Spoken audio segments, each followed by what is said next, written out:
আগের ভিডিওতে আপনাদের আমি দেখিয়েছি আমাদের তপসিয়ার অফিস থেকে বেরিয়ে হাওড়া স্টেশনে এসে স্টিল এক্সপ্রেস ধরে চলে এসেছিলাম ঝাড়গ্রামে। সেখানে নচিকেতাদের বাড়িতে রাতটা কাটিয়ে পরদিন আমরা গাড়ি নিয়ে বেরিয়ে পড়েছিলাম মালাবতীর জঙ্গল হয়ে শিলদা হয়ে চলে এসেছিলাম প্রথমে ঘাগড়ায়।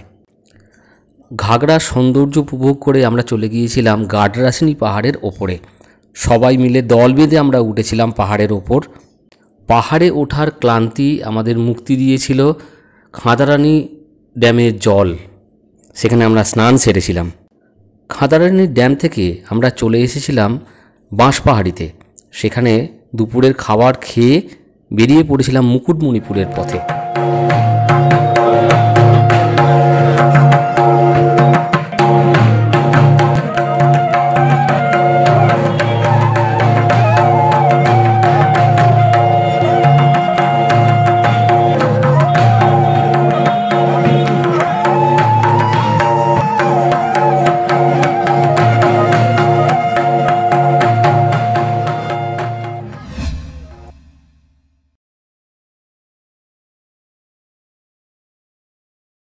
আজকের ঘোরাঘুরিটা অনেকটা সৃষ্টি ছাড়ার মতোই হচ্ছে।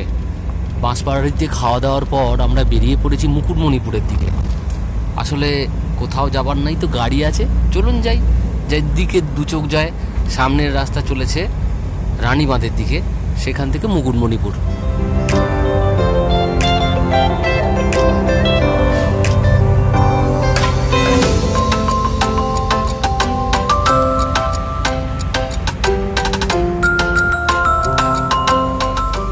চলেছি আমরা রানীবাঁধ হয়ে মুকুটমণিপুরের পথে। আমি দাঁড়িয়ে আছি, আমি যাচ্ছি রানীবাঁধের দিকে। বাট এখানে একটা এত সুন্দর গ্রাম দেখতে পেলাম, ছবি না তুলে থাকতে পারছি না। হ্যাঁ, এইরকম গ্রাম দেখবো বলেই তো আমি এখানে বেরিয়ে পড়েছি। কি অসাধারণ প্রকৃতি এখানে, এগিয়ে গেলে বুঝতে পারা যাবে। হা হা হা। আর ওইদিকে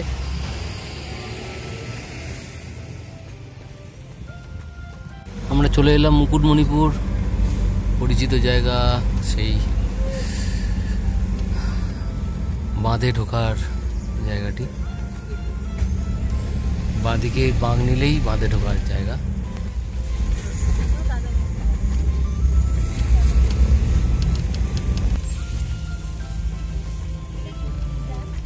এটাই তো কংসাবতী মুকুটমণিপুর।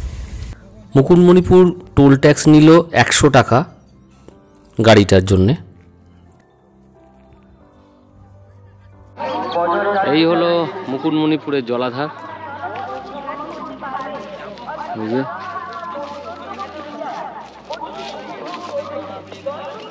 আমি চলে এসেছি মুকুটমণিপুরে, আর আমার পিছনে মুকুটমণিপুরের সেই সুন্দর জলাধারটি দেখতে পাচ্ছেন। জলাধার আমরা মুকুটমণিপুরে নৌকা ভ্রমণ করব, যাচ্ছি বোটিং করব বলে। এই যে সব যাচ্ছে, আর এই যে সব কিছু মানুষ গিয়েছিল তারা ফিরছে।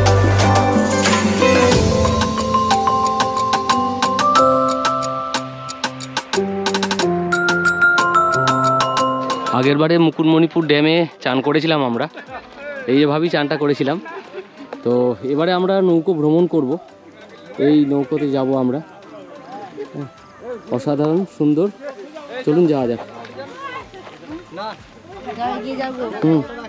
এই তো আমার পিছনে ও আছে, আর আমার যে জায়গাটাতে যাচ্ছি সেই জায়গার প্রাকৃতিক সৌন্দর্য এই যে দেখতে পাওয়া যাচ্ছে আস্তে আস্তে। এর আগে দুবার আমরা এই মুকুটমণিপুরে এসেছি, কিন্তু কোনো বারেই নৌকা ভ্রমণ করিনি। তো এবারে সেই সুযোগটা আমাদের এসেছে। এই যে নৌকার নাম মিলন তিথি, এটাতে আমরা জলবিহার করব। গোপ্রোর 1 নম্বর ব্যাটারি চার্জ ফুরিয়ে গেছে, আর 2য় নম্বর ব্যাটারি লাগানো হচ্ছে। আর একদম আমাদের সামনে বসে আছে প্রলয়। না, কিচ্ছু কেউ নামাবে না, আমরা দেখব শুধু সৌন্দর্য। আমাদের নৌকো ছেড়ে দিল, আর আমাদের দাদা আপনার নাম কি? আচ্ছা, কুম্ভকার। আর আমরা চলেছি মুকুটমণিপুর জলাধারের মধ্যে দিয়ে, আর সবার ক্যামেরা এখন চলছে। আর একদম আমাদের সামনে বসে আছে প্রলয়। না, কিচ্ছু কেউ নামাবে না, আমরা দেখব শুধু সৌন্দর্য, জলাধারের সৌন্দর্য, হস্তচালিত নৌকো, যার কত কি পড়ছে ফেরার পথে আমি বলবো, অবশ্যই বলবো। একটা বড় অভিজ্ঞতা, কি বলো, তোমার কাছে ক্যামেরার ইয়ে আছে, বড় অভিজ্ঞতা বলছি। নৌকো বিহার মুকুটমণিপুর জলাধারের মধ্যে দিয়ে আমাদের নৌকো চলেছে, হ্যাঁ, আর ঠান্ডা ঠান্ডা হাওয়া দিচ্ছে, বেশ সুন্দর ঠান্ডা হাওয়া, বেশ ভালো লাগছে। বিকাল এখন 3:45। তো মুকুটমণিপুরে জলাধার, এটা হচ্ছে কুমারী আর কংসাবতী নদীর উৎসস্থল এই মুকুটমণিপুর। এসব জায়গায় এলে শুধু দু চোখ ভরে তাকিয়ে থাকতে ইচ্ছা করে, এই জল থেকে অনেক দূরের পাহাড়গুলো দেখতে ইচ্ছা করে। আমরা প্রথমে ভাবিনি যে আমরা জল ভ্রমণ করব, কারণ বাঁশপাহাড়ি থেকে আমাদের আসতে মোটামুটি ইয়েতে মুকুটমণিপুরে লেগে গেল প্রায় 1.5 ঘন্টা মতো, 1 ঘন্টার ওপর। আর এরা ঘুমিয়ে গেছে, বুঝতে পারেনি কতক্ষণ। তো যাই হোক, পথশোভা ছিল অনিন্দ সুন্দর, অসাধারণ ছিল রাস্তা, কারণ শালপাতা ঝরছে, তার মধ্যে দিয়ে কালো পিচের রাস্তা গেছে। আমরা মোটামুটি পাড়ে চলে এসেছি, এটাকে বলে পিয়ারলেস পাড়া। আসলে এখানে পিয়ারলেসের বেশ কিছু রিসর্ট আছে, হ্যাঁ, আর ধারে কিছু, ওপারেও কিছু নৌকো রয়েছে দেখতে পাচ্ছি। তো আমরা এখনও নৌকোর মধ্যে আছি, ওপারটা একবার জাস্ট নামবো, নেমে একটু ভিডিও করব। এই যে আমরা নৌকো থেকে নামলাম, এই যে নৌকো, মুকুটমণিপুর জলাধারের ওই যে প্রান্ত থেকে, ওই প্রান্ত থেকে আমরা এপারে এসেছি। এই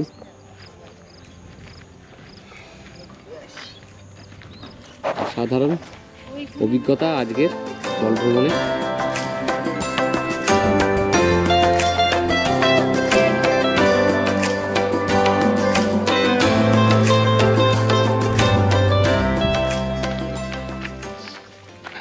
আসলে এইসব, এটাই হলো ওই পিয়ারলেসের রিসর্ট।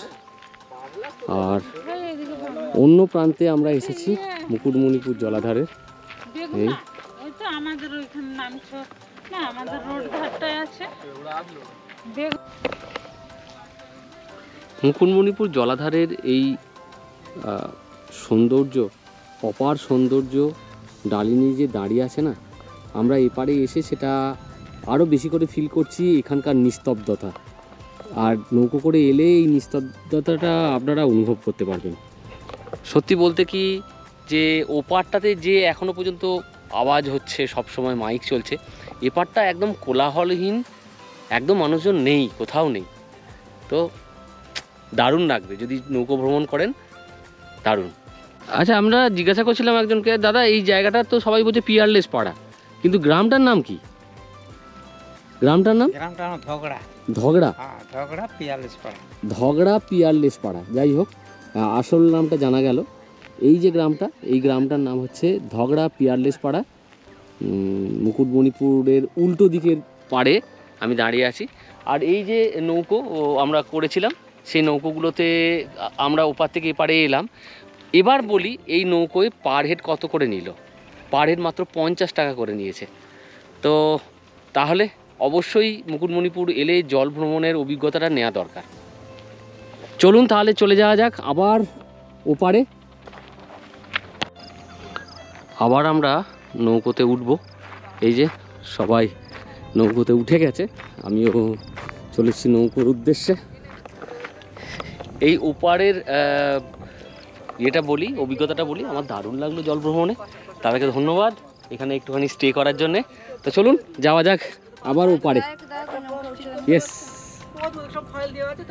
কি বলছে? নৌকায় উঠছে, ওপারে গিয়েছিল, একটু ঘুরে নিল ওপারটা। এবার নৌকা এসে কেমন দেখলো ওপারটা?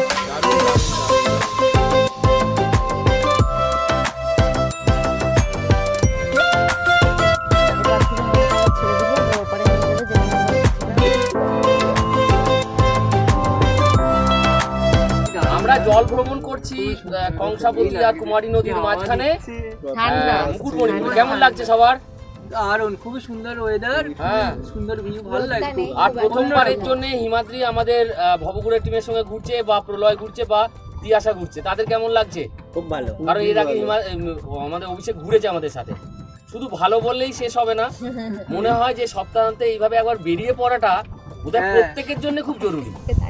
কারণ এত বেশি মানে সাম্প্রতিক জীবনযাত্রা যেভাবে কমপ্রেস হয়েছে না, কর্মব্যস্ততার মধ্যে চলছে, তাতে করে বেড়ানোটা খুব দরকার।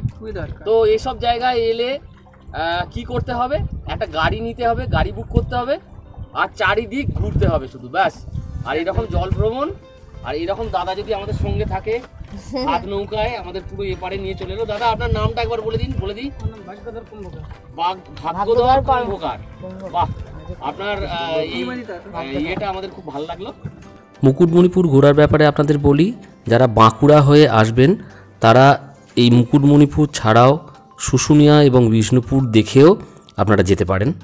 সেক্ষেত্রে রাতের চক্রধরপুর ধরে ভোরবেলা ছাতনা স্টেশনে নেমে প্রথমে শুশুনিয়া, রাত কাটান বিষ্ণুপুরে, পরদিন গাড়ি নিয়ে চলে আসতে পারেন মুকুটমণিপুর ড্যামে।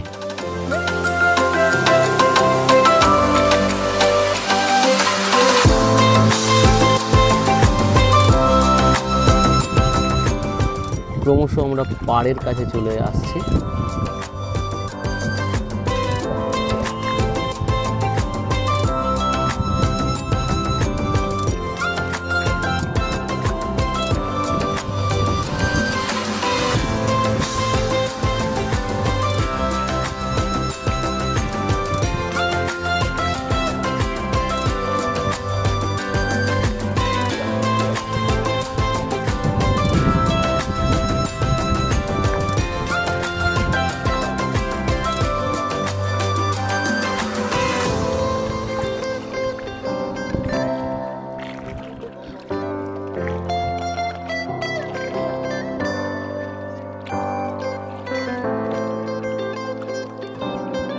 অবশেষে চলে এলাম আমরা আবার মুকুটমণিপুরের জলাধারের পাশে, যেখানে নৌকোগুলো বাঁধা থাকে।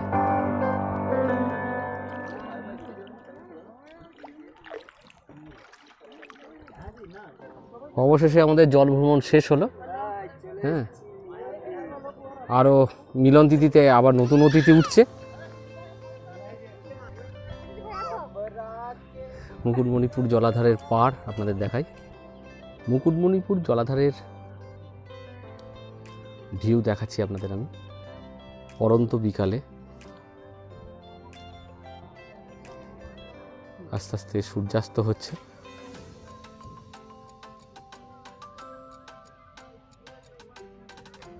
আমরা জল ভ্রমণ করলাম আর গিয়েছিলাম আমরা ওই পাড়েতে, ওই পাড়টাতে, যে পাড়টার চারপাশটা আমরা ঘুরলাম। মুকুটমণিপুরের ছোট্ট একটা নদীর পাড়ে একটা বসা বিকালবেলার একটা টুকিটাকি জিনিসপত্রের হাট। আর এই হলো পুরো জলাধারটা। এবার আমাদের ফিরতে হবে গাড়িতে ঝাড়গ্রাম। অনেকটা রাস্তা চলে এসেছি আমরা মুকুটমণিপুর। ফেরার পথে সেই সুন্দর জঙ্গলের মধ্যে দিয়ে আমাদের যাত্রা। আপনারা একটু খেয়াল করলে দেখতে পাবেন এই জল ভ্রমণে কিন্তু আমাদের একজন ছিল না, সে হলো নচিকেতা। আসলে খাওয়া দাওয়ার পর ওর এত ঘুম পেয়ে গিয়েছিল যে ও আমাদের সঙ্গে আর যেতেই পারলো না, নৌকোয় উঠতেই পারলো না, ও শুয়েছিল গাড়িতে। পথে পড়ল ভীমের মেলা, ভীম একাদশীর মেলা মোটগোদা।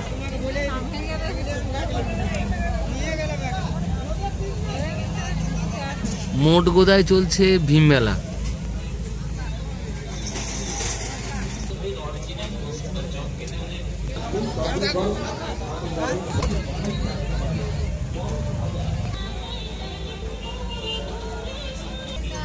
মঠগোদায় চলছে ভীম মেলা।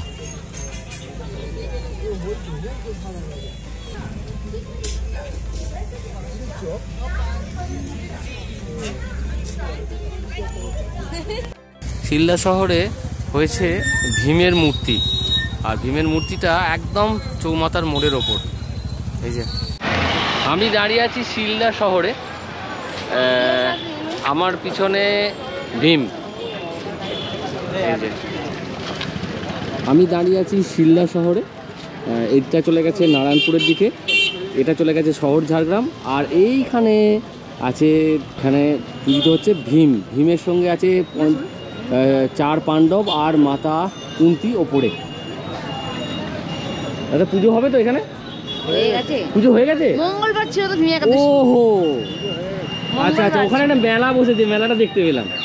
আচ্ছা, দারুণ দারুণ দারুণ। রাত্রে খাওয়ার আয়োজন নচিদের বাড়িতে। তোমরা কি গজল্লা করবে না রাত্রিবেলা খাবারটা খাবে? চলে এসো, চলে এসো।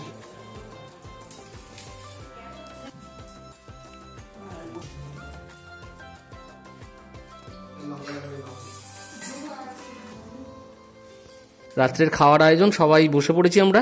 সারাদিন ঘোরাঘুরি গেছে। হ্যাঁ, আজকে খুব একদম ঠিক আছে, চলো খাওয়া দাওয়া করা যাক।